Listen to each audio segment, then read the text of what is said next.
describir para luego en este caso describir la fisiología del aparato circulatorio y luego pues ya arrancamos con nuestra explicación del aparato urinario, ¿vale? Comenzamos entonces, muchachos. A ver. Un momentito. Aquí está. Listo. Muy bien, bueno, eso es lo que se va a trabajar esta noche, las preguntas, pero primero vamos con nuestra teoría. A ver, arrancamos. Cuando nosotros hablamos del aparato circulatorio, pues obviamente tenemos que entender que este conjunto de órganos tienen como objetivo el transporte de los fluidos dentro de los vasos sanguíneos. Y recuerda pues que este fluido es la sangre. Y por esta sangre va a circular las hormonas, los nutrientes, los gases, en este caso de la respiración, desechos que son provenientes del metabolismo y otras sustancias más, ya sea hacia las células o desde las células hacia un punto de bombeo o hacia un punto de oxigenación. Entonces, cuando hablamos de aparato circulatorio, pues hablamos de un conjunto de circuitos que van a permitir el transporte de diferentes sustancias dentro de la sangre. Como tú puedes apreciar aquí, el aparato circulatorio es llamado también cardiovascular, porque estará conformado por el corazón, los vasos sanguíneos y la sangre. Justamente aquí tenemos dichos componentes. Recuerda que el corazón es un órgano básicamente muscular, es el que bombea, es el que impele la sangre. Obviamente para ello el corazón recibe primero la sangre y luego tiene que bombearlo. Luego tenemos los vasos sanguíneos conformados por las arterias, por las venas y los capilares. Su función es conducir en este caso la sangre. Y la sangre pues que es el fluido circulante. Recuerda pues la sangre solo se encuentra en los vertebrados. Los animales invertebrados, recuerden, no poseen sangre. Si tú miras esta imagen, vamos un poco a adjuntar por aquí, tú vas a apreciar que algunos vasos sanguíneos van a estar trayendo la sangre hacia el corazón, mientras que otros van a permitir la salida de la sangre del corazón. Fíjate, estos vasos sanguíneos están trayendo la sangre. Recuerda que todo vaso sanguíneo que trae sangre al corazón se llama vena. Eso por favor tenlo ya en cuenta. Entonces, las venas son los vasos sanguíneos que van a traer la sangre a nuestro corazón, ya sea hacia el lado derecho o hacia el lado izquierdo. En cambio, las arterias son los vasos sanguíneos que van a permitir la evacuación, la expulsión. En anatomía se le llama eyección, la liberación de la sangre. Obviamente, para que la sangre pase de estas partes superiores a las partes inferiores y luego la parte inferior pueda contraerse y expulsar la sangre, va a haber una especie de estructuras mecánicas que se van a abrir o se van a cerrar. Ellas se llaman válvulas. O sea, cuando nosotros queramos hoy día entender cómo funciona el corazón, tenemos que entender la estructura o el nombre de dichas válvulas. Bueno, para adelantar entonces la información, recuerda que si estas son venas, estas de acá arriba son aurículas. Entonces las aurículas del corazón reciben la sangre proveniente del cuerpo. Estas cavidades inferiores son los ventrículos. Entonces estas son las arterias. Entonces las arterias evacúan la sangre al momento, digamos, después de que los ventrículos se van a contraer. Entonces, después de la contracción de los ventrículos, estas válvulas se abren y la sangre sale por las arterias hacia nuestro cuerpo. Clásicamente nos han indicado que si vemos nosotros la sangre azulada es una sangre hipoxigenada.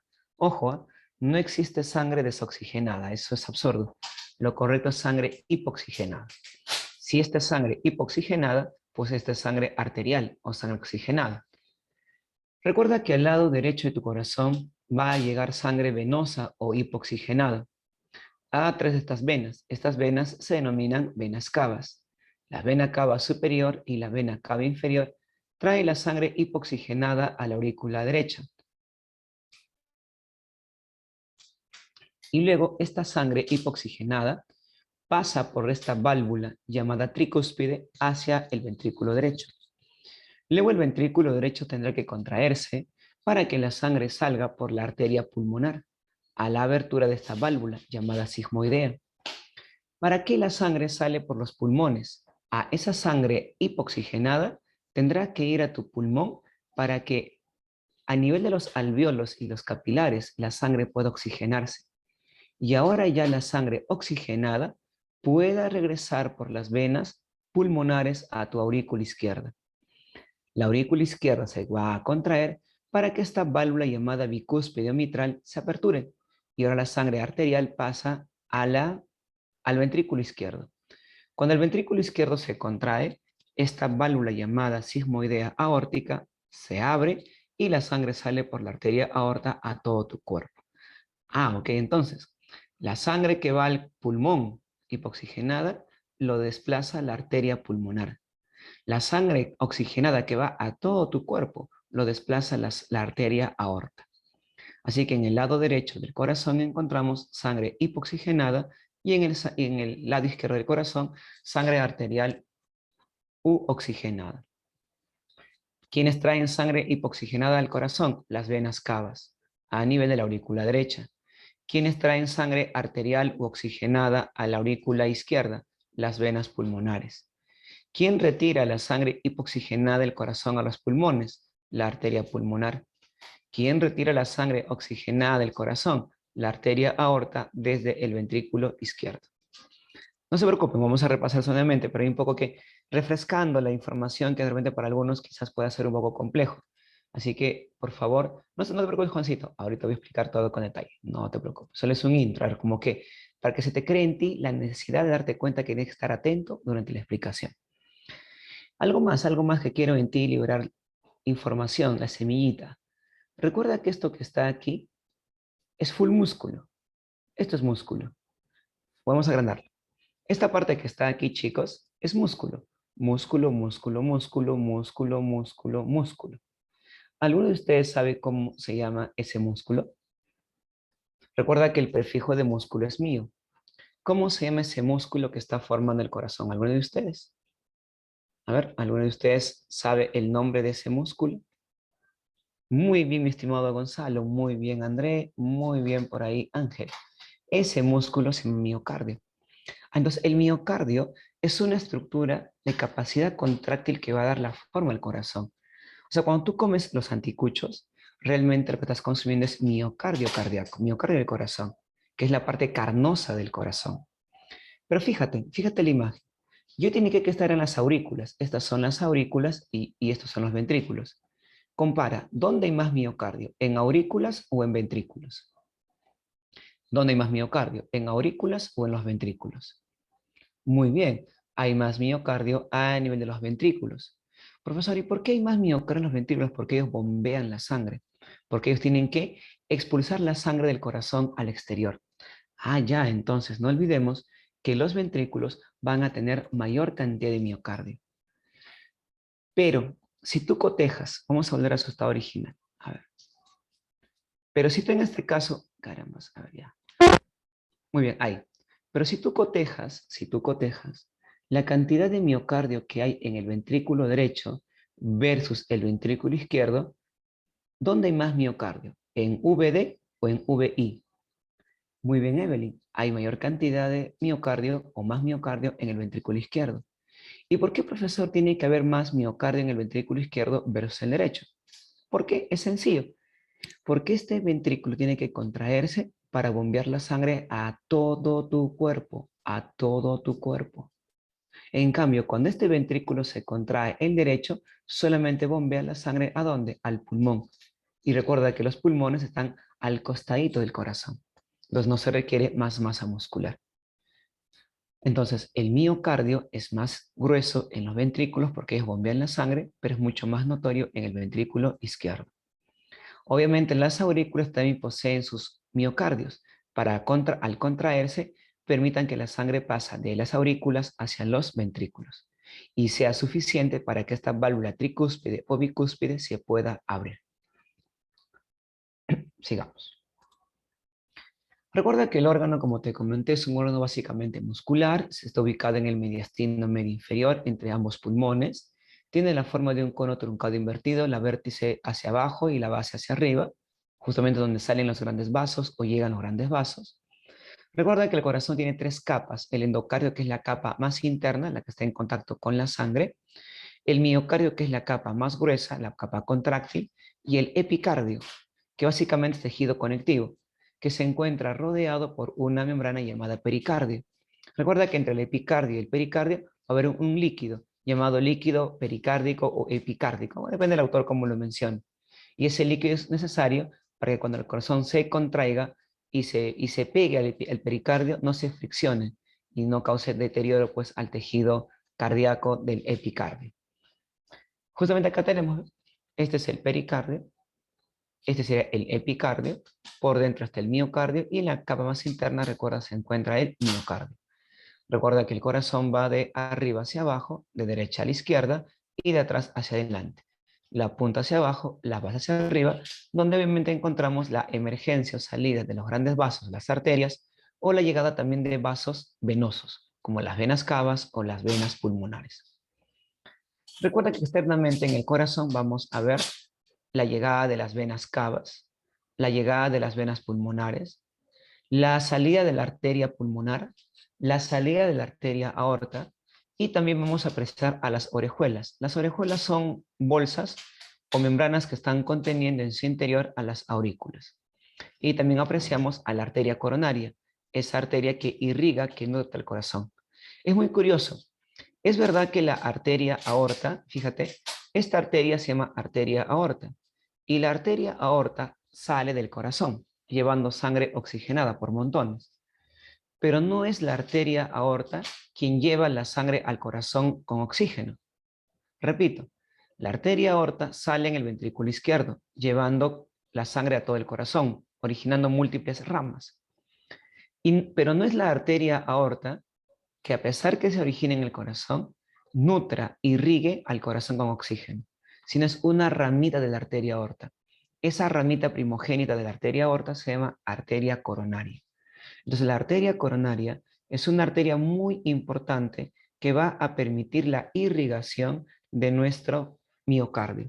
Cuando esta arteria coronaria se bloquea o se daña, lo que ocurre es el infarto, pues, ¿no? Infarto del miocardio.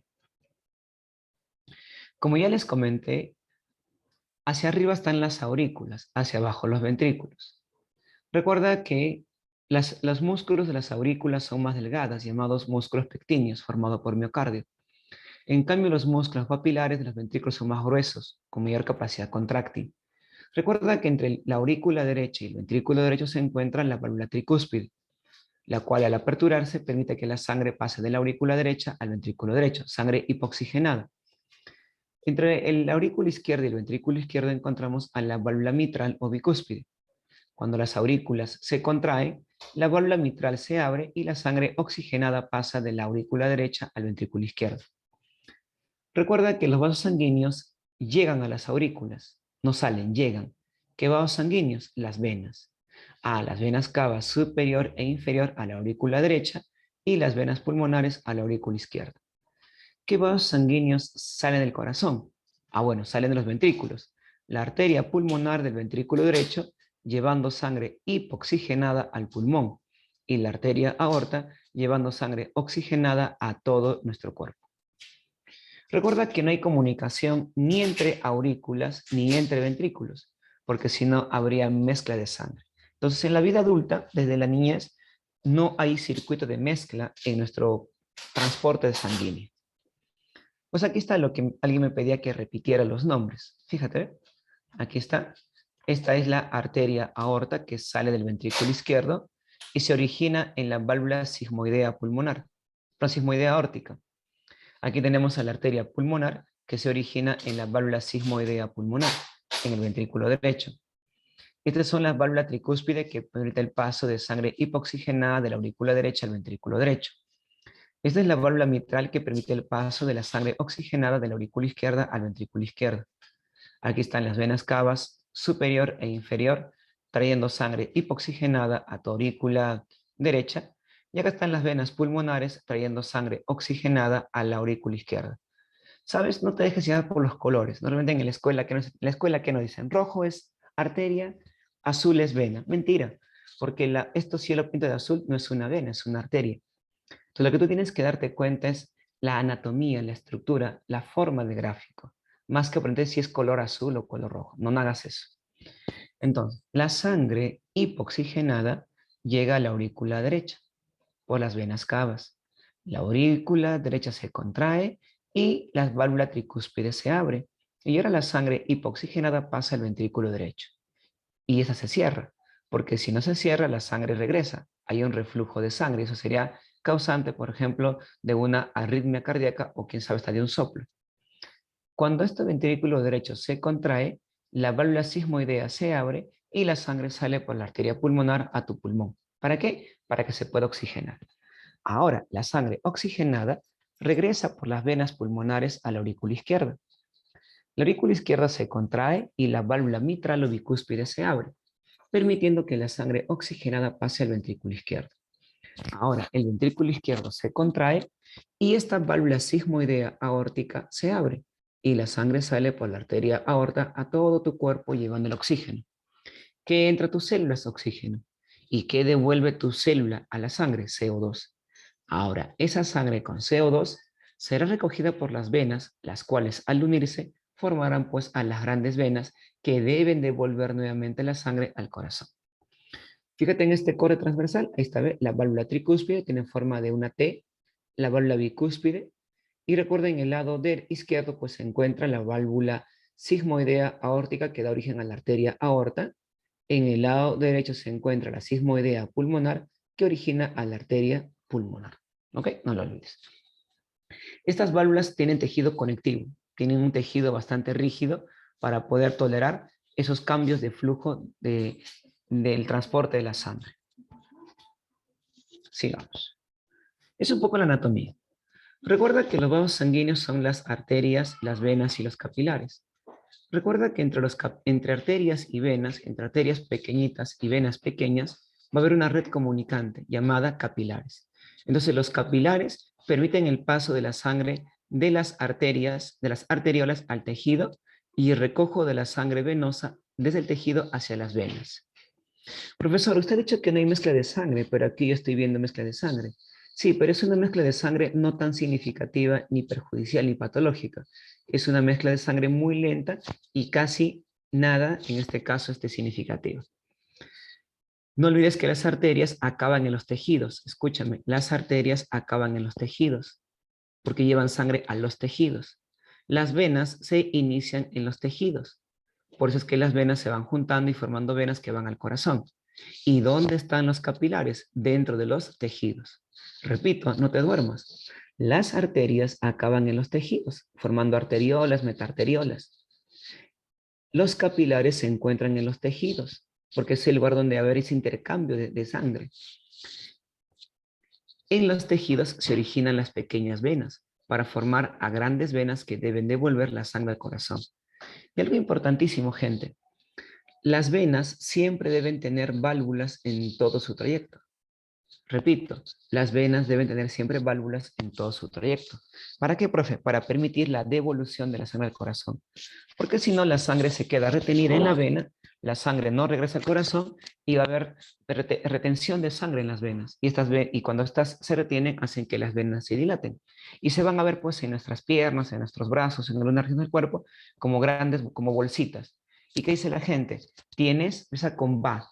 Tienes, ¿qué llama chat? Si una persona tiene dilatadas las venas, ¿cómo se llama eso? Tienes varices. Entonces, ¿qué son las varices? Es una enfermedad resultante de la inflamación de las venas por un pobre retorno sanguíneo. Profe, ¿por qué podemos ver las varices como inflamación de las venas? Te pregunto, ¿será porque las venas son profundas o superficiales? ¿Qué opinas? ¿Por qué podemos ver los varices con mucha facilidad en una persona? Muy bien, Yanela, porque las venas son superficiales. En cambio, las arterias son profundas. O sea, cuando algún día tú te cortas con una galletita, en este caso por ella o por él, no vas a cortarte una arteria. Vas a sobrevivir tranquilo. Asústalo nomás. Porque en este caso, cuando tú te cortas por alguna situación de accidente la vena, obviamente, o un vaso sanguíneo, recuerda pues que lo que estás dañando es una vena. Y la sangre que viaja por las venas, chicos, no es con mucha presión, es a baja presión. En cambio, la sangre que viaja por las arterias es a mucha presión. Entonces, ¿qué pasaría si uno se lastimaría en una arteria? La sangre saldría como a chorros, como agarrarán a manguerazos en este caso. ¿Alguno de ustedes ha visto alguna vez este dibujito en cable llamado Happy Tree Friends? ¿Algunos han visto ese dibujo? Y seguramente se han dado cuenta que cuando se cortaban estos animales, ¿cómo sale la sangre? A chorros, ¿verdad? Claro, seguramente esto porque estos animalitos jugando se han dañado en este caso sus arterias, sale como caño. Así sale pues la sangre en este caso de las arterias. En cambio de la vena, la sangre sale muy lenta, chorrea la sangre en este caso. Hoy sí, no deben ver eso los niños, ¿no? Bastante fuerte, pero bueno, pues cada quien decide ver lo que quiere ver bajo, obviamente, la vigilancia paterna. Sigamos. Justamente esas diferencias que acá acabo de mencionar, la tienes aquí. Recuerda que las arterias suelen transportar sangre oxigenada, pero hay una arteria que transporta sangre hipoxigenada, que es la arteria pulmonar, porque recuerda, ella lleva sangre a los pulmones para su oxigenación. Las venas suelen transportar sangre hipoxigenada, excepto las venas pulmonares, porque ellas traen sangre oxigenada al corazón, después de haber dado el intercambio de gases a nivel de los pulmones. Entonces no olvides estos exceptos. Entonces los vasos sanguíneos llamados pulmonares rompen los esquemas que comúnmente uno aprende. ¿Qué dice la teoría? Las venas deben transportar sangre hipoxigenada, excepto las venas pulmonares. Las arterias deben transportar sangre oxigenada, excepto la arteria pulmonar. ¿Ok? Creo que por ahí hay preguntas. No, tranquilo, a menos que de repente, mira Londra, bueno, no voy a dar tips de suicidios, no voy a poner en la clase ni a hacer apología yo, pero obviamente, pues si de repente uno por un accidente se corta las venas del antebrazo, el antebrazo, de hecho, pues que sí, vas a sangrar, y si no se detiene, debe depender mucho de la profundidad también, porque obviamente hay venas pequeñas y venas grandes, entonces, si por ejemplo uno se corta la muñeca por algún accidente, de hecho que el sangrado va a ser mayor, y si te desangras te puedes morir en este caso. Pero no creo que pues si tú quieres tu cuerpo, tú te amas, yo sé que ustedes se aman, se quieren muchísimo, van a dejarse de sangrarse. Tienen que buscar la forma de tener el sangrado o de sutura el vaso sanguíneo. Ya en condiciones, pues hay personas que deciden quitarse la vida suicidándose y si quieren pues que sea efectivo el desangrado tendrán que cortarse la vena yugular, ¿no? Que es una vena que trae gran cantidad de sangre hacia el corazón, hacia el corazón. Entonces ahí ya pues la situación no es la misma. Entonces, sí, hay que tener mucho cuidado. Tampoco estoy diciendo que si te cortas el dedo no hagas nada, no. Hay que favorecer que la coagulación ocurra lo más rápido posible. Pues por ejemplo, si tú en este caso te haces un corte, lo primero que tienes que hacer es cortar el flujo de sangre hacia ese lugar. Es un torniquete, una media, un hilo, algo, bloquear, amarrar en este caso la entrada a la sangre hacia ese órgano. Y una vez hacer, no, el limón pero irrita nuestra piel, no, se hace un torniquete. Y luego algo muy casero que sí, yo he comprobado eso porque hace poco me corté muy fuerte el dedo, salí sangre para chorros, seguro toqué alguna arteria de mi dedo, eh, la telita del huevo te une bien, te sella fuertemente en este caso la herida. Y, bueno, y yo tengo fobia a las agujas, entonces le dije a mi esposa, no, yo no quiero que me suturen. Entonces era para sutures. Pero bueno, pues con la tela del huevo obviamente se quedó ahí bien impregnado y estaba hecho torniquete también, pues eso ayudó a que la sangre poco a poco deje de salir en este caso. También es válido, pero claro, o sea, finalmente hay muchas técnicas de cómo detener el sangrado, ¿no? Una forma casera que les mencioné es la que acabo de decir. Bueno, recuerden que las paredes musculares de las, bueno, disculpen, recuerden que las arterias son profundas y las venas son superficiales. Será por eso que cuando te hacen una prueba de sangre, una prueba bioquímica, lo que hacen es sacarte sangre de las venas. Y no solamente le sacan sangre de las venas porque es superficial, sino que hay más venas que arterias. O sea, la mayor cantidad de la sangre están en las venas. Por eso es necesario que haya un buen retorno sanguíneo, porque si no habría insuficiencia cardíaca en el corazón. Eh, y recuerda pues que las venas se dilatan con mucha facilidad. Entonces, y como la sangre no viaja con mucha fuerza, es más fácil controlar la extracción de la sangre desde una vena. Recuerden que las arterias tienen válvulas solamente en su inicio, llamadas válvulas sigmoideas. En cambio, las venas tienen válvulas en todo su trayecto. Recuerda para poder devolver la sangre al corazón. A ver qué dice. Y de hecho, en base a eso, claro, como les digo, va a haber técnicas, obviamente quizás en situaciones de emergencia como una herida de bala, una herida de guerra, pues hay que buscar otras, inclusive tú la puedes a la herida, ¿cómo se llama esta palabra? Con algo caliente, se me fue el nombre. Puedes quemar literalmente el tejido con algo muy caliente de manera rápida, es como que, y eso cierra también, pues, ¿no? El fluido de la sangre. Ay, se me fue el nombre de ese término. Cauterizarlo, claro. Recuerda que las arterias se ramifican hacia ir al corazón, son como las raíces, por eso es que llevan la sangre a todos tus tejidos, sea con oxígeno por la arteria aorta o sin oxígeno al pulmón para que se oxigene. ¿Qué, profe? ¿Nuestro pulmón vive con sangre hipoxigenada? No, no, no. Al pulmón también le va a llegar sangre oxigenada, pero quien le lleva sangre oxigenada al pulmón no es la arteria pulmonar, obvio, es la arteria bronquial. No lo olvides. De repente vas a postular medicina y ya sabes ese plus. Entonces, quien lleva oxígeno al pulmón, insisto, no es la arteria pulmonar, porque ella le lleva sangre hipoxigenada.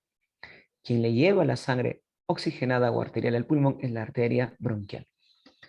Recuerda que las venas se van uniendo para ir al corazón para formar las grandes venas cavas, ¿verdad? La cava superior, la cava inferior. Muy bien. Y una vez más, recuerda que a nivel de los tejidos vamos a encontrar un punto de unión entre arterias y venas llamadas capilares. Recuerda que hay dos tipos de circulaciones, la circulación menor y la circulación mayor. Recuerda que la circulación mayor tiene como objetivo distribuir la sangre oxigenada a todo tu cuerpo, luego recogerla así con CO2 y devolverla al corazón. Esa es la mayor. Por eso la circulación mayor también se le llama sistémica. Repito, la circulación mayor tiene como objetivo distribuir la sangre oxigenada a todas tus células, para luego recogerle CO2 en la sangre y devolverla al corazón formando a las venas. Entonces, la circulación mayor comienza con la arteria aorta y sus ramificaciones culminan el proceso. Y luego siguen las venas uniéndose y finalmente el evento acaba cuando las venas cavas traen la sangre hipoxigenada a la aurícula derecha. Entonces, ¿dónde comienza la circulación mayor? En el ventrículo izquierdo. Arteria aorta, tu cuerpo, venas cavas, aurícula derecha.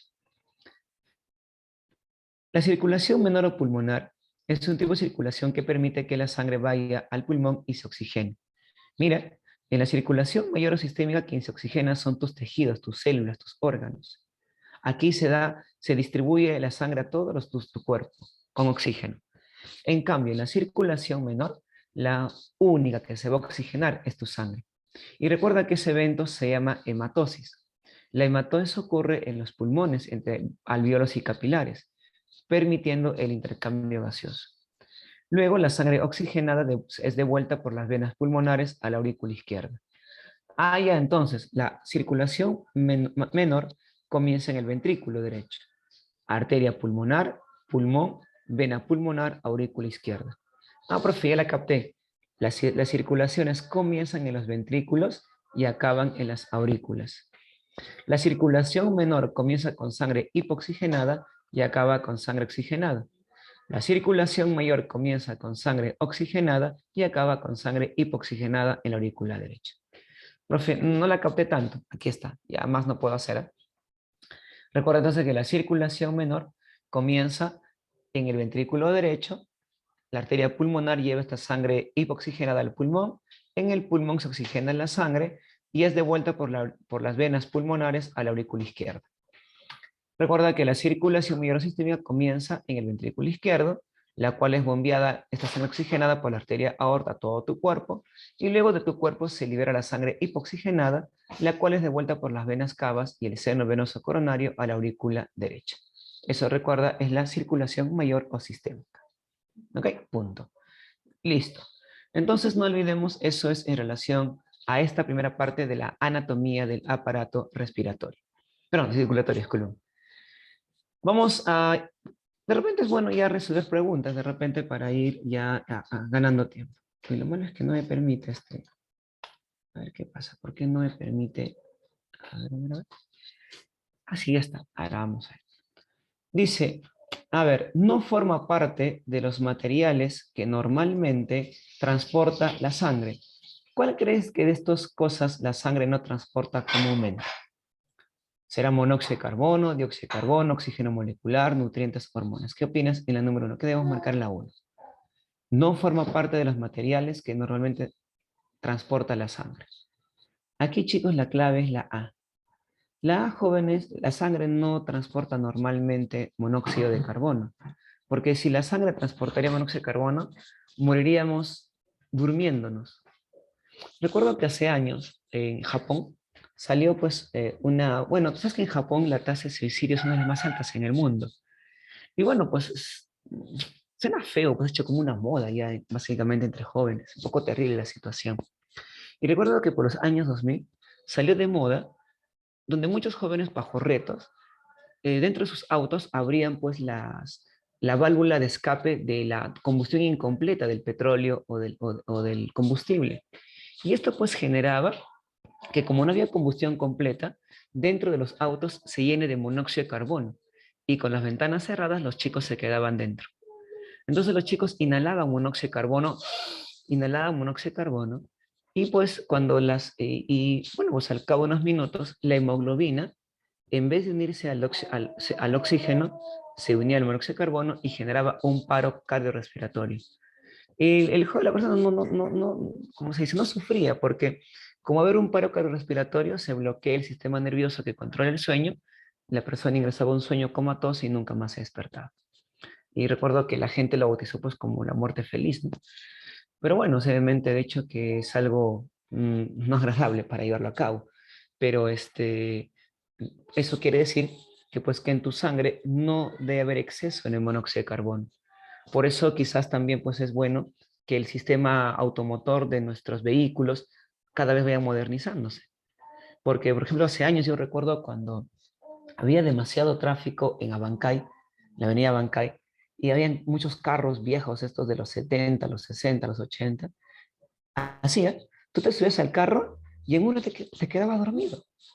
Pero no estabas cansado ni hacía demasiado sol. ¿Qué sucede? El monóxido de carbono, como estos no hacen combustión completa, iba pues llenándose en nuestro cerebro. Pero bueno, eso quizás no basta para causar la muerte en una persona. ¿Ok? Y por favor, ¿por qué no puede ser la E las hormonas? Porque la sangre es el lugar especial por donde viajan las hormonas. Si no, ¿por dónde viajarían? O sea, esa testosterona que en ti, mi estimado, en este caso, mi estimado Leoncio, ha permitido que se forme, que crezca tus genitales, que tengas vellosidad en tus axilas, que tengas tu barbita, sale de tu testículo y se llega a estos lugares. ¿Y cómo es que llega de mi testículo hacia lugares para determinar mi masculinidad? Por la sangre. Esa hormona de crecimiento, Geraldine, que tu hipófisis genera, ha viajado por la sangre a tus huesos para que tú puedas crecer en este caso. Seguro que por eso pues tienes más o menos la talla de una basquetbolista, supongo, mi estimada Geraldine. Vamos con la pregunta 2. Dice, es característica de las venas. ¿Qué marcamos? Se originan en los ventrículos, terminan en los capilares, terminan en el corazón, llevan sangre a los tejidos y poseen válvulas solo en el inicio. Muy bien, Juan Galo, excelente. Ah, mira, por ahí han colocado algunos la C y otros la D. Aquí, chicos, la clave adecuada es la C. No puede ser la D, alguien marcó la D. Las venas no llevan sangre a los tejidos, son las arterias. Recuerda, las venas se originan en los tejidos, las arterias acaban en los tejidos, no lo olvides. Las arterias se diferencian de las venas porque recuerda que tienen una gruesa capa muscular. ¿Y la gruesa capa muscular dónde se encontrará? ¿Adentro, al medio o afuera? ¿Dónde creen que debe estar esa capa muscular muy gruesa en las arterias? ¿Adentro, al medio o afuera? La parte interna se llama endotelio, la capa externa se llama adventicia y la capa media es la capa muscular. Muy bien, Patricia. Así que la respuesta debe ser la clave, la E. Claro, muy bien, Patricia, claro que sí. Porque el endotelio, recuerda, apunta en el chat, ¿ya? Vamos a mandarles aquí los datos. Recuerda que el endotelio es la capa interna, de los vasos sanguíneos. Y recuerda que la capa adventicia es la capa externa del vaso sanguíneo. Entonces, si volvemos a bueno, lo eliminé. Si vemos en este caso de cerca nosotros a una arteria, vamos por aquí, esto de acá afuera sería la capa adventicia. La capa media, que en este caso se va a contraer para poder bombear la sangre, se llamaría en este caso un tema con dibujo de arteria o vena. Será la capa media o muscular. Y la capa interna, recuerda, es el llamado endotelio. En la vida fetal, esto es un buen dato, muy, muy importante. Yo les comenté que en nuestra vida adulta no debe de haber comunicación entre aurículas ni entre ventrículos. Pero cuando nosotros éramos fetos jóvenes, sí había comunicación entre las aurículas. O sea, cuando fuimos fetos, nuestra circulación fue incompleta. Es porque entre ambas aurículas había un orificio, el llamado agujero de Botal o fosa oval. Agujero de Botal o fosa oval. Entonces aquí la clave será la E. Profe, no entiendo eso de lo que usted está hablando. Vamos a ver por aquí. Vamos a colocar aquí en Google. A ver, vamos al dibujito. Agujero de Botal. Ahí está. Vamos a las imágenes. Recuerda que este agujero de Botal, como te comento, permite que ambas aurículas se comuniquen. Y eso es normal. O sea, no hay problema que la sangre, cuando fuimos fetos, se pueda mezclar. Porque lo que queremos es más velocidad, que nos interesa mucho que se mezcle o no. Porque en ese tiempo, jóvenes, el pulmón no funciona. Quien hace el intercambio gaseoso es la placenta. Así que no hay mucho problema para el pulmón. Tu pulmón recién hace el intercambio gaseoso cuando naces. Y eso también genera que este hueco se cierre, llamado el foramen oval. Entonces, este agujero de Botal llega a cerrarse, formando el foramen oval. Y si no se cierra, pues generaría niños cianóticos o azules, donde en el niñito su carita, su boquita, sus uñitas, sus manitos se vuelven azulados. Y hay que hacerle una cirugía a corazón abierto para poder suturar o coser este espacio y cerrar. ¿Ok? Entonces volvemos a la clase. Entonces aquí sería la clave, la B o la C, llamado fosa oval o agujero de Botal. Vamos con la número 5. La arteria pulmonar. ¿Qué ponemos, jóvenes, en la número 5? La arteria pulmonar. ¿Qué ponemos ahí? A ver, ayúdeme, por favor. La arteria pulmonar. Participa en la circulación sistémica, transporta sangre poco oxigenada, desemboca en la aurícula derecha, nace en el ventrículo izquierdo. Recuerda que la arteria pulmonar no puede ser partícipe de la circulación sistémica porque es la circulación mayor. Te comenté que la circulación mayor lo realiza la arteria aorta.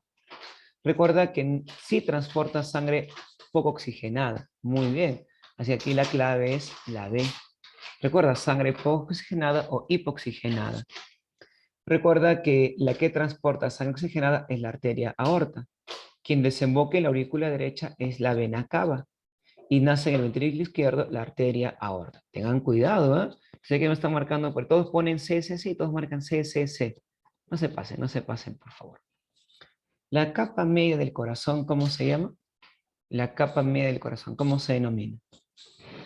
Muy bien, creo que hace rato ya lo hemos repasado, ¿verdad? La capa muscular. Su nombre es miocardio. Ahí está, muy bien, se denomina miocardio. Listo, muy bien. Algo más de anatomía del corazón. Vamos con la número 10. La 10 dice: la circulación mayor se inicia en... ¿Dónde inicia, jóvenes, la circulación mayor? A ver. Recuerda que la circulación mayor tiene que ir hacia todo nuestro cuerpo llevando la sangre. ¿Dónde comenzará la circulación mayor? Recuerda, esta se da gracias a la evacuación de la sangre por la arteria aorta y tiene que ir a los tejidos para recoger la sangre sin oxígeno y devolverla a la aurícula derecha, permitiendo en este caso que la sangre hipoxigenada vuelva al corazón. Claro, ahí la clave es la E. Tú me hubieras marcado la D, es absurdo, porque si tú estás viendo la imagen, en la circulación, en este caso mayor, la sangre va, fíjate, es bien sencillo para que se den cuenta. Siempre las circulaciones comienza acá y acaba en el lado opuesto. Por favor, por ahí creo que alguien se confundió. Milenka, ten cuidado. La circulación no va así. La circulación va así, al lado opuesto. Comienza acá y acaba acá. Mayor, y esto será la menor. Entonces la menor comienza en el ventrículo derecho y acaba en la aurícula izquierda. La mayor comienza en el ventrículo derecho y acaba en la aurícula derecha. Por favor, tengan mucho cuidado cuando tengan que responder. Lean bien, por favor, lean bien. Listo, volvamos en este caso al PDF. En la 10 la clave es la E. Vamos con la 11. Fíjate la 11, fíjate la 11. Dice en la 11. Ahora vamos a tenerlo por aquí para que lo... Vamos a mover esta imagen para acá. A ver, traigamos esto un poquito más acá. Dice, cuando se inicia la circulación menor, la sangre es, el tipo de sangre es, y va a través de, a ver qué ponemos en la 11. Recuerda que la circulación menor tiene como objetivo oxigenar la sangre. ¿Y dónde se oxigena la sangre? Es en el pulmón. Entonces, al pulmón tiene que llegarle sangre hipoxigenada. ¿Y quién le lleva sangre hipoxigenada al pulmón? La arteria pulmonar. Recuerda, nunca a un tejido va una vena, por favor. Por favor, por ahí, mi estimado Yair. Las venas no van a un órgano. Las venas salen del órgano hacia el corazón. Entonces, aquí la clave es, ahí está, besito. ¿Ok? No lo olviden, por favor. Entonces, en la número 11, la clave es la B.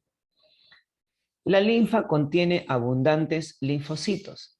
Recuerda que la linfa es un líquido parecido a la sangre, solo que no tiene glóbulos rojos.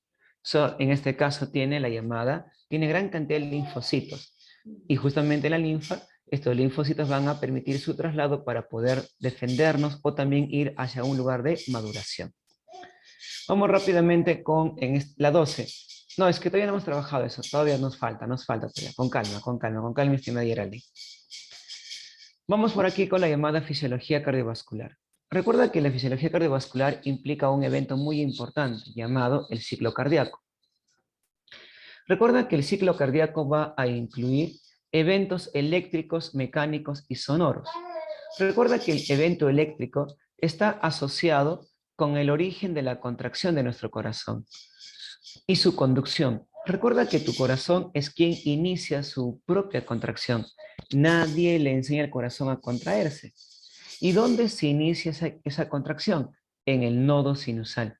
¿Y dónde se encuentra el nodo sinusal? En la aurícula derecha. O sea que el nodo sinusal o marcapaso 1 se encarga de iniciar las descargas eléctricas para que todo tu corazón se pueda contraer. Esas descargas eléctricas permiten que se contraigan tus aurículas. Ahora, esas descargas pasan por los haces internodales al nodo auriculoventricular o al nodo de Hashov-Tawara o marcapaso 2. Pero sabes, el nodo auriculoventricular no deja pasar la misma descarga hacia los ventrículos. Tiene que reducirla, tiene que retrasarla, tiene que regularla. Porque si la misma descarga de aquí pasa hacia los ventrículos, tu corazón se desgarra al tener mucha musculatura.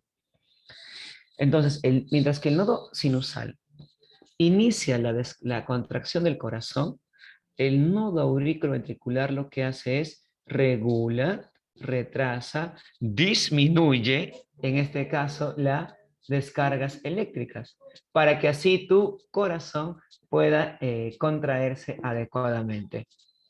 ¿Qué cosa sale del nodo auriculoventricular? Sale el haz de His. Y recuerda que del haz de His salen las fibras de Purkinje. Y recuerda que las fibras de Purkinje son las que van a permitir que nuestros ventrículos se contraigan al unísono.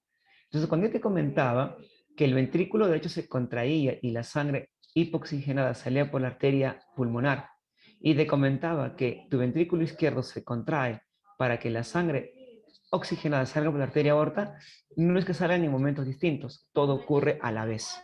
Como también el llenado de la sangre a los ventrículos, como también la llegada de sangre a tus aurículas. Entonces, el sistema nodal formado por el nodo sinusal, los haces internodales, el nodo auriculoventricular, el haz de His que atraviesa el tabique interventricular y las fibras de Purkinje permiten entender cómo se inicia la contracción del corazón, cómo se regula esas descargas eléctricas y cómo tus ventrículos se contraen. ¿Ok? No lo olvides. Obviamente, esto solamente es un dato adicional. No olvides, mi estimado estudiante, que esto no lo podemos ver nosotros, pero sí lo podemos registrar. ¿Y cómo lo registramos? A través del marcapaso cardíaco. Así que el marcapaso cardíaco permite registrar, en este caso, esas descargas eléctricas que se generan en tu corazón, favoreciendo su contracción. Disculpe, voy a cambiar el lugar porque hay una vecina que ve, esto es guerra, es mucha bulla. En este caso, entonces, no olvidemos que eso es en relación al sistema nodal de nuestro corazón. Ese sería el evento eléctrico, ¿ok? El evento eléctrico. Pero algo muy importante, chicos. El corazón inicia su propia contracción, pero también es importante, chicos, entender que alguien debe de regularlo. Porque si no se regula estas descargas eléctricas, se da una taquicardia o una bradicardia. Y eso conlleva pues a una arritmia. ¿Y quién regula esa frecuencia cardíaca? Es el bulbo raquídeo. El bulbo raquídeo, jóvenes, es un órgano muy importante ubicado en tu sistema nervioso central, encargado de regular la frecuencia cardíaca. Obviamente para eso se va a hacer uso de las ramas simpática y parasimpática, que son una variedad de sistema nervioso encargada, pues, una de aumentar la frecuencia cardíaca y otra de disminuirla. Recuerda, el simpático aumenta y el parasimpático disminuye la frecuencia cardíaca. ¿Ok? No lo olvides. El evento mecánico tiene que ver en cómo tu corazón permite el bombeo de la sangre. Recuerda que van a haber dos eventos muy importantes, la sístole y la diástole. Recuerda que la sístole permite que el corazón se contraiga para evacuar la sangre. O sea, la sístole no solamente es contracción, también es evacuación de sangre. Por eso la sístole va a tener dos etapas, la contracción isovolumétrica y la fase de eyección. Recuerda que la contracción isovolumétrica se caracteriza porque tus ventrículos van a estar llenos de sangre, llenos de sangre. Y al estar llenos de sangre tus ventrículos, muchachos, van a contraerse. Pero para que se puedan contraerse, es importante que estas válvulas tricúspide y bicúspide estén cerradas. Por eso, para que se inicie la contracción isovolumétrica, las válvulas auriculoventriculares se cierran y eso genera el primer ruido cardíaco. Entonces, el primer ruido cardíaco es la antesala de la contracción isovolumétrica al cierre de las válvulas auriculoventriculares, permitiendo que tus ventrículos llenos se contraigan. Pero tanto es la fuerza de la sangre que hace que estas válvulas sigmoideas se abran, permitiendo que la sangre sea evacuada por las arterias pulmonar y aorta hacia su destino. Y eso es la fase de eyección. Eso es sístole. Entonces, en la sístole, mis ventrículos llenos de sangre se contraen con las válvulas cerradas. Obviamente la que se cierra es la aurícula ventricular tricúspide y bicúspide. Luego, una vez que se contraen, la presión de sangre es tan alta que hace que las sigmoideas se abran, permitiendo que la sangre sea evacuada por las arterias. Y ahora, como tus ventrículos se han quedado vacíos, tienen que relajarse. Pero para que se relajen, hijos, estas válvulas tienen que cerrarse. Estas válvulas deben cerrarse. ¿Qué válvulas son ellas? Las sismoideas. Entonces, las válvulas sismoideas se cierran, generando el segundo ruido cardíaco, siendo la antesala de la relajación isovolumétrica. Y eso permite que las paredes ventriculares se relajen, como semivacíos o vacíos en este caso. Profe, papayita, la contracción isovolumétrica hace que los ventrículos se contraigan llenos. La relajación isovolumétrica hace que los ventrículos se relajen vacíos. La contracción isovolumétrica contiene al primer ruido cardíaco, la relajación al segundo ruido cardíaco. Pero tus ventrículos no pueden quedarse vacíos, así que las aurículas se contraen y las válvulas tricúspide y bicúspide se abren para que nuevamente se llenen de sangre tus ventrículos. Y eso se llama fase de llenado, que es la fase más larga. Esta fase de llenado y relajación se llama diástole. Entonces, en la diástole, hijos, tus ventrículos se llenan de sangre, pero antes se relajan tus ventrículos. En la sístole, tus ventrículos llenos se contraen y la sangre sale por las arterias. En la diástole, tus ventrículos vacíos se relajan y luego se llenan de sangre. Entonces, se contrae, evacúa la sangre, se relaja, se llena. ¿Quién? Tus ventrículos. Se contrae, evacúa la sangre, se relajan y se llenan de sangre. ¿Quién? Tus ventrículos. Entonces, diástole es llenado más relajación, sístole, contracción más eyección. Aunque este es el circuito del ciclo cardíaco o evento mecánico. Y esto, chicos, ocurre entre 0,8 segundos a 1 segundo. Ahí está, no olvidar que el primer ruido cardíaco ocurre al cierre de las válvulas mitral y tricúspide, las auriculoventriculares, generando la contracción isovolumétrica. El segundo ruido cardíaco ocurre al cierre de las válvulas sigmoideas o arteriales, generando la relajación isovolumétrica, el famoso lap-dap, lap-dap, lap-dap.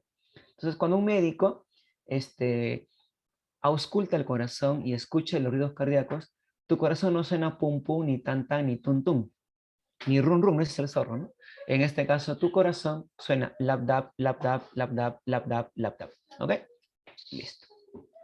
Obviamente, no olvidar que las venas, insisto, son las que devuelven la sangre al corazón y las arterias son las que salen del corazón distribuyendo la sangre a tus tejidos. ¿Ok? Listo. Con eso, hagamos las preguntas que nos faltan, chicos. Rapidito. Tenemos 20 minutos para la otra parte del capítulo. Ya está la 1, ya está la 2, la 3, la 4, la 5, la 6, la 7. ¿Qué ponemos en las 7, muchachos? Dice en las 7 se encargan de retrasar el impulso cardíaco. Recuerda, porque si no, en este caso, la descarga eléctrica pasa con mucha violencia a tu ventrículo y tu ventrículo se desgarra. Sería la E, ¿verdad? El marcapaso secundario. Recuerda que ese marcapaso secundario, el marcapaso 2, también se llama, recuerda, se llama, caramba, voy a ir en mayúscula, ¿ya? Marcapaso 2 también se llama nodo aurículo ventricular o el nodo de Hashimoto-Tawara. Alguien por ahí, creo que Kiarita me puso fibra de Purkinje. Kiara, la fibra de Purkinje lo que hace es permite que tus ventrículos se contraigan. ¿Quién es el marcapaso principal? Recuerda que el marcapaso principal o marcapaso 1 es el nodo sinusal. Es el nodo sinusal o sino auricular. ¿Y dónde se encuentra? Recuerda, se ubica en la aurícula derecha. ¿Y por qué se le llama el marcapaso principal? Porque recuerda, ella inicia la contracción del corazón a nivel de las aurículas. O sea, las primeras cavidades que se contraen son tus aurículas, justamente para que se llenen tus ventrículos. Porque un ventrículo vacío no podría bombear la sangre. ¿Ok? Es solamente deducción individuo, no se me hagan bolas. Ahí está. Vámonos ahora sí con la 12, la 12. Number 12, Hook Kim Sanillo. Vamos por aquí. 12. El primer ruido cardíaco se produce durante la fase de, muy bien, la contracción isovolumétrica, ¿verdad? Al cierre de las válvulas aurículo-ventriculares. Bueno, hay más, de ahí todo es puro aparato urinario, ¿sí? A ver, a ver, a ver, a ver. Sí, pues de ahí todo es aparato urinario. Muy bien. Vamos rapidito, aparato urinario. Creo que hay que hacerlo en 10 minutos, nada, aparato urinario. Vamos con todo. Recuerda, igual, la semana pasada ustedes les mandé el PPT, ¿ah? Les recibieron mandar el PPT, les mandé el PPT de las dos clases que hicimos. Espero hayan recibido, ¿ah? Si no, ahí jalón de oreja a José, el gran Pepe. Escúchame esto. Recuerda que el aparato urinario se origina del mesodermo, ¿ok? Al igual que el aparato circulatorio. Recuerda que el aparato urinario pues, se encarga de mantener la homeostasis, el equilibrio de agua y sales en nuestro cuerpo. Y también de paso se encarga de eliminar los desechos que nuestro cuerpo, que nuestras células están generando. Recuerda que el aparato urinario está conformado por dos componentes, los riñones y las vías urinarias. Recuerden que los riñones son los órganos que producen la orina y las vías urinarias que comienzan en las cálices menores y mayores. Luego viene la pelvis renal, los uréteres, la vejiga y la uretra son las estructuras que van a permitir la evacuación de dicha orina. Fíjate en la imagen, las vías urinarias ya comienzan dentro de los riñones. Ojo, las vías urinarias no están fuera del riñón. Muchas de las vías urinarias como las cálices y la pelvis ya se inicia, en este caso por dentro de los riñones. O sea, hay vías urinarias interrenales y extrarrenales. Sigamos. Ah, por ahí hay una pregunta, a ver, ¿qué dice? ¿Falta la chila 9? Ay, mira, ustedes no me avisan. A ver. Gracias. La 8 y la 9. Oye, ¿verdad? Entonces no me avisan. Y ahora hacemos un stop. Participa activamente durante el latido cardíaco, el miocardio, pues, la contracción del corazón. A ver, marquemos. Estructura nodal que inicia el latido cardíaco, que lo dije hace rato, ¿verdad? El nodo sinusal. Ahí está. Muchas gracias por estar atento. Volvamos ahora sí a nuestra clase. Recuerda que tus riñones se encuentran ubicados en la parte posterior del abdomen, en los flancos, a nivel de la dorsal 1 y la dorsal 13. Es un órgano retroperitoneal porque se encuentra detrás del peritoneo, que es la membrana que envuelve a tus intestinos. Recuerda que a nivel del borde cóncavo se encuentran la emergencia o el ingreso de estructuras, el famoso pedículo renal. Este pedículo renal lo conforma la vena renal, que saca la sangre sin desechos del riñón, la arteria renal que trae la sangre con desechos al riñón y la pelvis renal que saca la orina producida en el riñón. Ese es el pedículo renal. Y este pedículo renal sale por un hueco llamado ilio renal, que se encuentra en el borde cóncavo. ¿Ok? Entonces, en el borde cóncavo del riñón, recuerda, se encuentra el ilio renal por donde sale el pedículo renal. ¿Y quiénes conforman el pedículo renal? La arteria renal, la vena renal y la pelvis renal. Una mete sangre con desechos, la otra saca sangre sin desechos y esta saca la orina con los desechos al exterior. Qué bacán. Recuerda que la forma de tu pulmón, perdón, de tu riñón, discúlpeme, se da gracias a la cápsula renal. Así como el pulmón tenía como envoltura la pleura, los intestinos al peritoneo, el corazón al pericardio, la envoltura de tu riñón es la cápsula renal. Esa estructura que también ayuda a dar su forma como si fuera un frijol. ¿Ok? No lo olvidemos. Si hacemos un corte coronal al riñón, vamos a apreciar una parte externa llamada corteza renal. Recuerda que la corteza renal se encarga, muchachos, de contener parte del nefrón. ¿Y qué es el nefrón? El nefrón es la unidad anátomo-funcional del riñón. Y el nefrón, chicos, no es una célula, es un tejido especializado. Debajo de la corteza, hijitos, se encuentra la médula renal, formada por las pirámides de Malpighi. Las pirámides de Malpighi contienen también parte del nefrón y permiten la desembocadura de la orina a las cálices. Estas son las cálices menores y mayores. Entonces, la pirámide de Malpighi se comunica con las cálices, evacuando la orina hacia estas primeras vías urinarias. Estas son las cálices menores, las cálices mayores y esta es la pelvis renal. No olvides, ¿quiénes conformaban el pedículo renal? La vena renal, la arteria renal y la pelvis renal. Y este es el hueco, el ilio que se encuentra en el borde cóncavo. Esto de aquí es la cápsula renal. Esta es la corteza renal y esta es la médula renal donde están las pirámides de Malpighi. Entre las pirámides de Malpighi se encuentran las famosas columnas de Bertín. Justamente si tú alguna vez cortas un riñón de cordero y vas a poder ver tal cual el riñón de un humano. Se parece muchísimo. Es igual, somos mamíferos. Pues. En cambio, el riñón de la vaca es bien rara. No se parece a nuestro riñón. Les digo esto porque con mis chicos que en el colegio hacemos anatomía y ellos tienen que tener órganos para disecar, les digo, no me traigan este riñón de vaca, porque el riñón de vaca no me sirve para mi clase. Tiene que ser un riñón de cordero, que es muy parecido al nuestro. Ya les comenté que el nefrón es la unidad anátomo-funcional de los riñones. Así nos han dicho muchas veces. Bueno, casi todos los órganos, sí, pero también se puede homologar con otros animales, porque son mamíferos, pues. Por ahí ciertas diferencias podrían haber.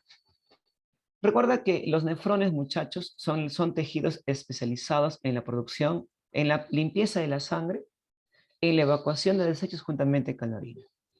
Recuerda que el nefrón está conformado por tres componentes. El corpúsculo de Malpighi, donde la sangre se va a filtrar. La parte tubular, formado por el tubo contorneado proximal, el asa de Henle y el tubo contorneado distal, donde se va a reabsorber el agua y sales que tienen que ser devueltas a la sangre. Porque diariamente, jóvenes, en tu riñón se filtran 180 litros de sangre, pero tú no haces pipí 180 litros de agua. Tú solamente evacúas en promedio de 1,5 litros a 2 litros. Esto quiere decir que la gran cantidad de sangre filtrada, o sea, el plasma, tiene que ser devuelto a la sangre. Entonces, lo primero que ocurre en el nefrón, ¿qué cosa es? La filtración de la sangre. Lo segundo que tiene que pasar, ¿qué cosa es? La devolución del plasma filtrado hacia la sangre. Y la tercera, jóvenes, actividad es que ahora ya los desechos acumulados en el riñón puedan ser expulsados al exterior bajo la forma de orina. Y ahí interviene el tubo colector, que no es parte del nefrón. Está unido al nefrón, pero no es parte del nefrón. ¿Ok? Una vez más, ahí está la vena renal, arteria renal y la pelvis renal. Ella trae la sangre con desechos, las cuales se retienen en el riñón durante la filtración. Luego la sangre limpia sale por las venas y ahora los desechos pues serán luego evacuados por la orina, recuerda, desde las pirámides hacia las cálices y al exterior. Recuerda, este es el corpúsculo de Malpighi, formado por la cápsula de Bowman y el glomérulo. Palabra clave. Recuerda que el glomérulo, a ver, voy a colocar aquí. Recuerda que el glomérulo, ¿por qué ves que nacen sin riñones? Ah, mi estimado Juan, debe ser un trastorno genético, alguna enfermedad congénita o genético degenerativa. Es la razón. Y asumo que deben nacer muertos, no porque nazcan vivos sin riñones. Recuerda que el corpúsculo de Malpighi está formado, recuerda, por la cápsula de Bowman, más, en este caso, el glomérulo. Y recuerda que el glomérulo es una red capilar donde se filtra la sangre, a una tasa diaria de 180 litros, en este caso, de 180 litros. ¿Ok? Entonces, realmente la parte más importante del corpúsculo de Malpighi es esto, el glomérulo, donde se filtra la sangre. Recuerda que el túbulo contorneado proximal reabsorbe la mayor cantidad de agua y sales.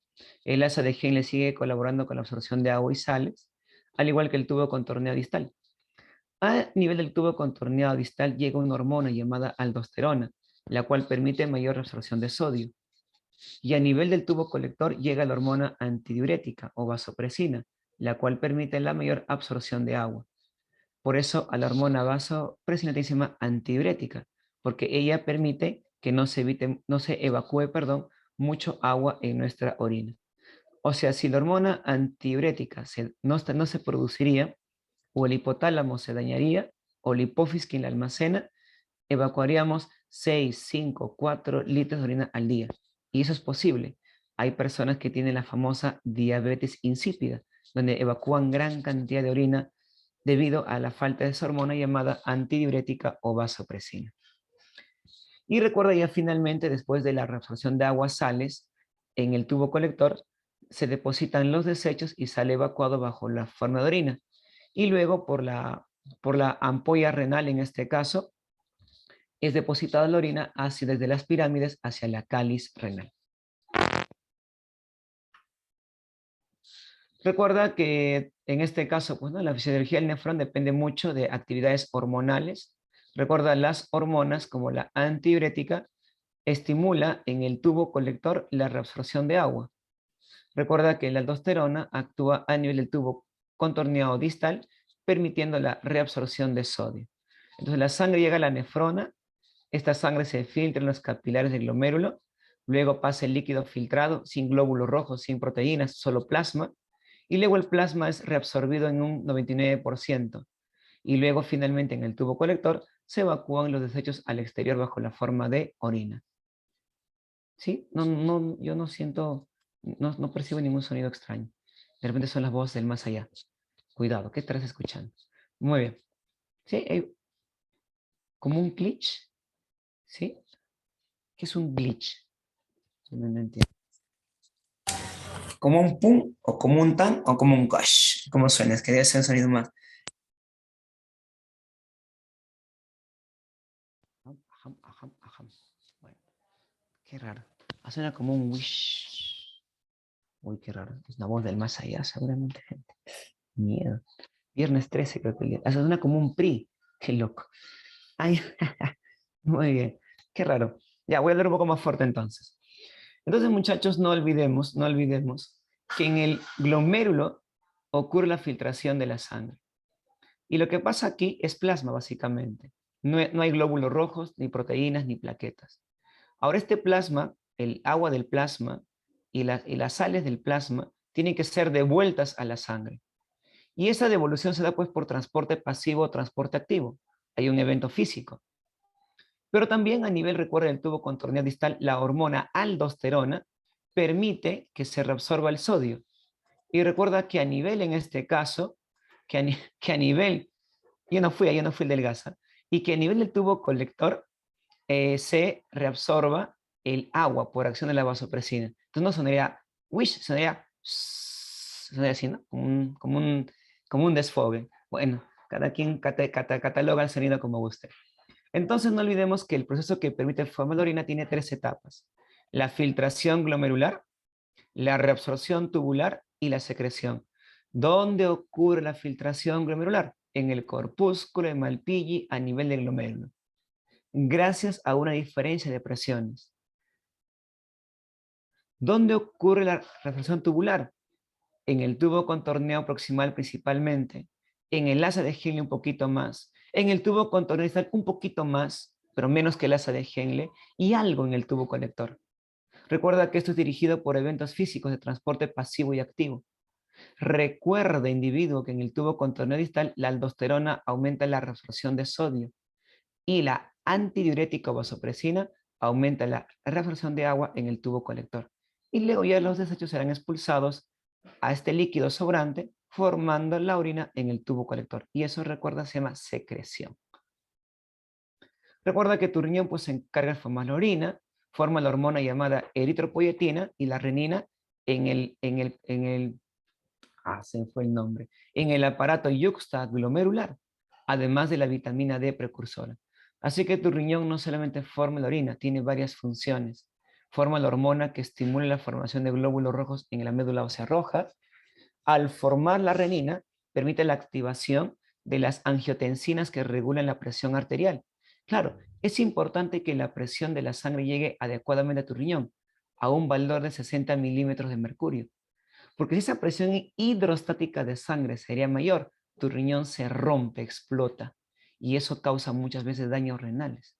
Por eso es muy importante, hijito, hijita, que tengas mucho cuidado con tu presión arterial. Arrinil, la aldosterona es la hormona que aumenta la reabsorción de sodio en el tubo contorneado distal. Mayor reabsorción de sodio y más excreción de potasio. ¿Ok? A ver.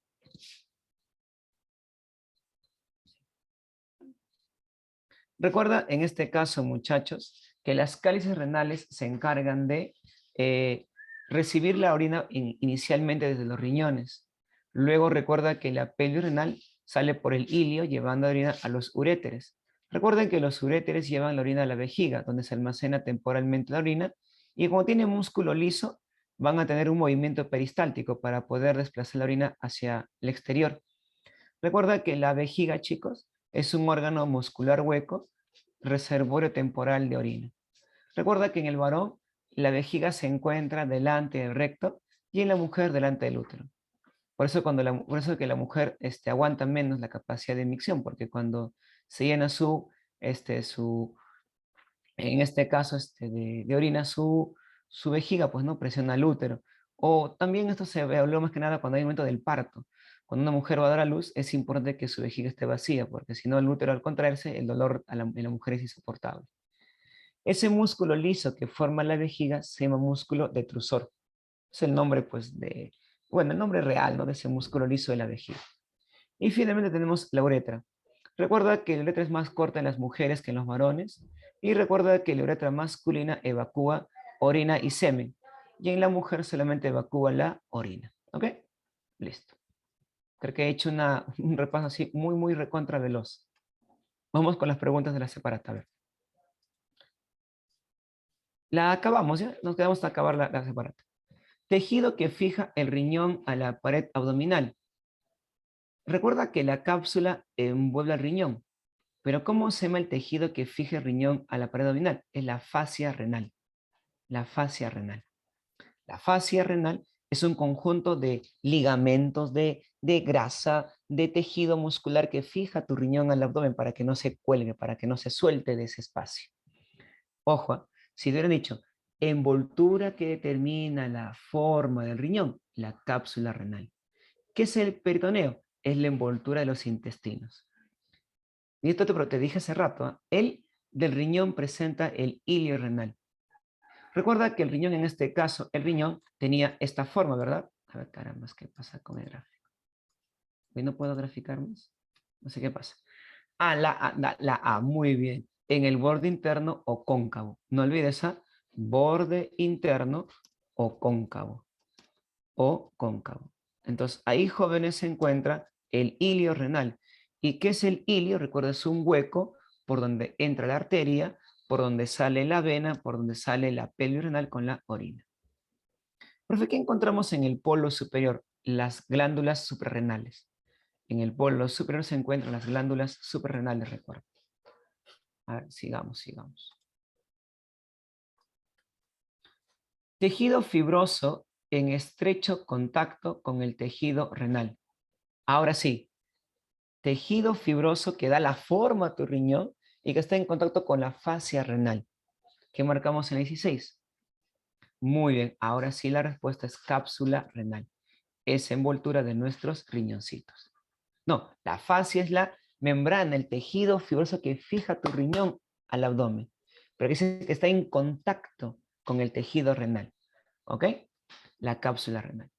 Los corpúsculos de Malpighi se localizan ¿dónde? En la corteza renal. En la corteza renal. Entonces, en la corteza renal, chicos, en la corteza renal, ¿qué se encuentra? ¿Qué se aprecia histológicamente? Los corpúsculos de Malpighi. También se encuentra el tubo contorneado proximal y en este caso el tubo contorneado distal. A esto también se le llama el laberinto de Ludwig. Entonces, eso es lo que se encuentra a nivel de nuestra corteza renal. En cambio, en la médula renal se encuentra el asa de Henle. Entonces, pues se decía, parte del nefrón se encuentra en la corteza y otra parte en la médula renal. Los vértices de las pirámides de Malpighi desembocan ¿dónde? En las cálices menores. ¿Ok? En las cálices menores. Recuerda, hay cáliz mayor y cáliz menor. Es en las cálices menores donde desembocan las pirámides de Malpighi. Recuerda. Acá ve. A ver, uy, ¿qué pasa? Acá está. Estas pirámides de Malpighi están desembocando en las cálices menores, evacuando, desaguando la orina. La pelvis renal colecta la orina proveniente de las cálices mayores. Muy bien. Cáliz menor, cáliz mayor, pelvis renal, uréteres, vejiga, uretra. El parénquima renal es formado por... ¿Qué es el parénquima? Es toda la estructura del riñón. Es toda la parte interna de tu riñón. ¿Y qué apreciamos internamente en el riñón? La corteza y la médula. La corteza y la médula. Es la parte carnosa del riñón. Entonces, cuando tú, por ejemplo, haces un riñón encebollado, ese riñón que estás comiendo es el parénquima en este caso. ¿Y quién conforma ese parénquima? Obviamente es la zona de la corteza y la zona medular. ¿Ok? 20 avión. Unidad funcional del nefrón, esta papayita. Recuerda, es un tejido funcional formado por el corpúsculo de Malpighi, el tubo contorneado proximal, el asa de Henle y el tubo contorneado distal, el nefrón. Nefrón o nefrona también le puedes llamar. ¿Qué es la mácula densa? Es una estructura del aparato yuxtaglomerular donde se va a formar, por ejemplo, la llamada renina. Esta estructura, pues, que permite regular la presión arterial. El aparato yuxtaglomerular está formado por el contacto del tubo distal, la arteriola aferente y la arteriola eferente. Aquí está, ¿eh? Vamos por aquí, vamos a ver esta imagen. Uy, ¿qué pasó? Acá está. Perdón. Aquí está, la imagen la tengo. A ver. Y nos hemos pasado el tiempo. Ah, no, nos falta, ¿verdad? Creo que hasta las 7:45, pero estoy alocando en marcar. Esto que está acá, ¿ve? Esto de acá, hijitos, es el llamado aparato yuxtaglomerular. ¿Dónde se encuentra el aparato yuxtaglomerular? Se encuentra entre la arteriola aferente, el tubo contorneado distal. Acá está, fíjate. Caramba, ¿qué pasa? A ver. Por ahorita, ¿qué sucede con la imagen? ¿Ya está bien? El tubo contorneado distal. Ahí está, ¿ve? Parte del tubo contorneado distal. Y también la arteriola eferente. Entonces, esto que está acá, campeones, sería el aparato yuxtaglomerular. ¿Con qué tiene que ver, recuerda? Con la formación de la eritropoyetina, con la formación de la renina. En este caso, aquí se encuentran las células de Purkinje, por ejemplo, las células yuxtaglomerulares, las células mesangiales. Este conjunto de células obviamente van a encargarse pues, de hacer esas funciones.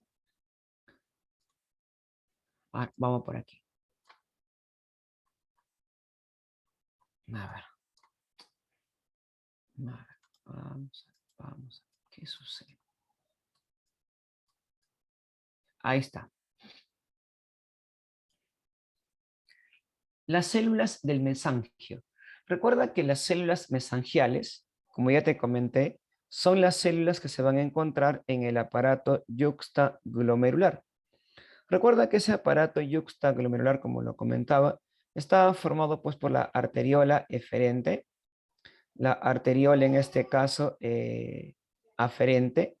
Aferente es la que trae la sangre al nefrón y la eferente es la que saca en este caso. No olvides, mi estimado, pues de que en este proceso celular, como te comentaba, pues están las células mesangiales. Pero ¿qué es lo que van a hacer las células mesangiales? Recuerda que ellas van a aportar defensa a nuestro riñón, pero ellas están encargadas de producir, recuerden, la llamada renina. La llamada renina.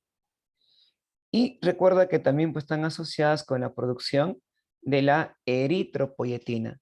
La eritropoyetina. Pero la eritropoyetina en sí, digamos que no están exactamente en la célula mesangia. Aquí específicamente es la síntesis de la renina. ¿Ok? La síntesis de la renina. Recuerda que es la renina, es una hormona. Vamos a colocar, es una hormona que forma parte del sistema renina-angiotensina. Y recuerda que el sistema renina-angiotensina se encarga de regular la presión arterial.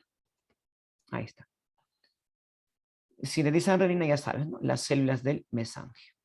¿Ok? Sí, las células del mesangio. Entonces, no olvidemos, chicos, eso es en relación, pues, a esta estructura del llamado aparato yuxtaglomerular. ¿Ok? Listo. Profesor, una pregunta. Por ahí yo veo la palabra células yuxtaglomerulares. ¿Y qué es lo que forman? Justamente estas células yuxtaglomerulares, como lo mencioné hace un momento, pues están asociados, por ejemplo, a la formación de la eritropoyetina, por ejemplo.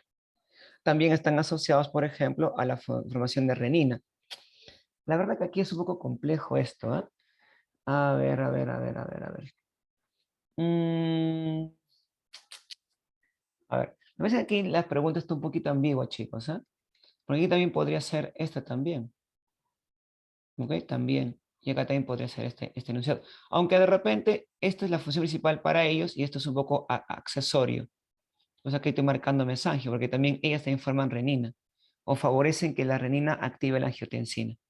Bueno, yo le dejaré ahí como respuesta a esa claves que he marcado. ¿Eh? Segmento del tubo renal que posee cuboides con microvellosidades. Recuerden que las microvellosidades favorecen la reabsorción. Y estas microvellosidades solamente se encuentran en el tubo contorneado proximal. No lo olvides, el tubo contorneado proximal presenta microvellosidades. ¿Para qué? Voy a apuntarle aquí. El tubo contorneado proximal contiene vellosidades o microvellosidades en sus células, obviamente en sus células cilíndricas, para reabsorber la mayor cantidad de agua y sales del plasma del filtrado, ¿no? Del filtrado en este caso, del filtrado. Entonces, esa es la razón, porque tiene que haber microvellosidades, en este caso, en el tubo contorneado proximal. En condiciones normales, los riñones gastan alrededor del 20%. Más o menos el 20% del gasto cardíaco se va hacia el riñón. Pero fíjese el gasto cardíaco. Recuerda que el gasto cardíaco es el volumen de sangre, que el corazón expulsa en un minuto, que más o menos es en promedio 5 litros por minuto. Entonces ya por ahí puedes tú sacar tu línea, cuántos litros de sangre se van pues a tus riñones. El riñón no. A ver, ¿qué podría ser aquí? Esta palabra. Porque tiene casi aumento que lo que hace el riñón es permitir la formación de la vitamina D, no la vitamina E. ¿Qué cosa es eritropoiesis? Recuerda que el riñón produce la hormona eritropoyetina. Eritropoyetina. Y recuerda que esta hormona estimula la eritropoiesis. ¿Y qué es eso? Formación de glóbulos rojos. Entonces tiene sentido. Recuerda que el riñón durante la secreción renal, secreta hacia la orina, secreta, pues expulsa hacia la orina, iones hidrogeniones. De esa manera, en este caso, regula el pH. Por eso el pH de la orina, por ello el pH de la orina, el pH de la orina es ácida, que equivale a 6,5, por ejemplo. Regula la presión arterial, ya le he dicho, ¿no? Con el sistema renina-angiotensina. Y también tiene que ver con el metabolismo de calcio. Por ejemplo, cuando falta calcio en nuestra sangre, una hormona llamada paratormona aumenta la reabsorción de calcio en tus riñones, porque si no te da un cuadro de hipocalcemia y puede ser dañino en nuestro cuerpo. ¿Ok? En el hombre, el filtrado glomerular diario dice, es alrededor de ¿cuántos litros de sangre al día se filtraban? Lo dije hace rato. Ah, muy bien, sería, no, la 28 no es la C, muy poquito, muy poquito. La E, claro, 180 litros de sangre por día. Esa es la tasa de filtrado glomerular por día en nuestros riñones. Pero recuerda, solamente el 1% es evacuado bajo la formación de orina y el 99% es devuelto a la sangre. 29. Algo muy importante. Recuerda que la filtración glomerular, o sea, cuando la sangre se limpia en el glomérulo, se da por diferencia de presiones. Por diferencia de presiones. Mejor dicho, debe haber una tasa efectiva de filtrado. Una presión efectiva de filtrado. O sea, para que se filtre la sangre en nuestros riñones, se debe de tener en cuenta la tasa efectiva de filtrado. ¿Y a cuánto equivale esta presión efectiva de filtrado? Resulta de la resta de la presión hidrostática de la sangre, o sea, esa presión que entra hacia la sangre, que equivale a 60 milímetros de mercurio. Esto vamos a restarlo de la presión oncótica. ¿Y qué es la presión oncótica? Es la presión de las proteínas que se encuentran dentro del corpúsculo, que equivale en este caso, a 32 milímetros de mercurio. Pero esta presión oncótica tiene que estar sumada a la presión intracapsular. O sea, dentro de la cápsula de Bowman hay agua. Y esta presión, un pequeño líquido vacío. Y esta presión intracapsular también va a oponerse al filtrado. Y esta presión intracapsular equivale más o menos a 18 milímetros de mercurio. Entonces de aquí yo puedo sacar que la tasa efectiva de filtrado sería igual a 60 menos 50. Y sería 10 milímetros de mercurio. Esos jóvenes sería la tasa efectiva de filtrado. Entonces, cuán importante, jóvenes, es de que haya mayor presión de sangre para que la sangre se filtre en tus riñones. Pero recuerda, esa presión debe de estar regulada, porque si la presión de sangre o hidrostática ingresa muy elevada, ya sabes, tu riñón se destruye. Por eso las personas que tienen obesidad tienen diabetes mellitus, y esa diabetes mellitus genera problemas renales. Y estos problemas renales conllevan que el riñón se dañe y ellos sean candidatos a tener hemodiálisis. Hay mujeres que cuando están embarazadas sufren de la llamada preeclampsia por la hipertensión. Y si esta preeclampsia no se trata, la presión de sangre es tan elevada que destruye los riñones y causa la muerte de la mujer. Es un evento llamado eclampsia. Entonces, insisto, cuán importante es tener en cuenta o tener mucho cuidado con nuestra presión arterial. Así como tú sabes el número de tu DNI, deberías saber cuál es tu grupo sanguíneo. Por ejemplo, yo soy A positivo. Deberías saber cuál es tu presión arterial normal. la mía es 110/70 u 11/7 milímetros de mercurio. Y es algo normal que eso ocurra, yo debo saberlo. Porque un día cuando entra un cuadro de emergencia, puedo ayudar mucho al profesional en darle mis datos y que puedan ser muy útiles. Vamos, ¿qué marcas en el número 29? Y tienes la respuesta. A ver, ¿qué marcamos en la 29, gente? ¿Cómo hacer la A? Guaira, no es la A. No me dicen presión efectiva de filtrado, me dice presión oncótica, presión proteica, que se opone a la tasa de filtración. ¿Ok? Entonces, algo muy importante. Es necesario que cuando tú aprendas bien este capítulo de aparato urinario, no te llenes con tantos nombres. Creo que yo tienes que recordar, número uno, las partes del riñón, saber dónde están las pirámides de Malpighi, médula renal, saber cuál es la unidad anátomo-funcional del riñón, nefrón, sus partes, qué ocurre en cada sector, y el de las vías urinarias, datos resaltantes. Primera vía urinaria, cáliz renal menor. Vía urinaria que almacena temporalmente la orina, la vejiga. Vía urinaria que sale por el hilio renal, la penis renal. Vía urinaria que en el varón cumple doble función y en la mujer una sola función urinaria, la uretra. Sí, sé puntual, pero para eso tienes que manejar bastante teoría. De ahí ya tú vas a ir sacando tu línea en aprender cosas muy puntuales de acuerdo a las preguntas que se está compartiendo. Así que valora mucho las preguntas que tú tienes en la mano. Son preguntas extraídas de la PRE, son preguntas recopiladas de admisión agraria, perdón, vía real, discúlpame. Y en este caso, pues te va a ser de mucha, mucha utilidad. ¿Ok? Así que en breve les voy a mandar tres PPTs, aparato cardiovascular, anatomía, aparato cardiovascular, fisiología y aparato urinario. Bueno, eso es todo, jóvenes. Ha sido un placer con ustedes trabajar. La hora y media que tenemos, sí, corre, pero bueno, ahí hemos cumplido. Un abrazo grandote, bendiciones a todos. Cuídense muchísimo. ¿Ok? Listo. Nos estamos viendo. Hasta luego, muchachos. Gracias, gracias. Nos vemos. Hasta luego, profesor José. Cuídense mucho. Vamos a dejar de compartir. A ver. Ahí estamos.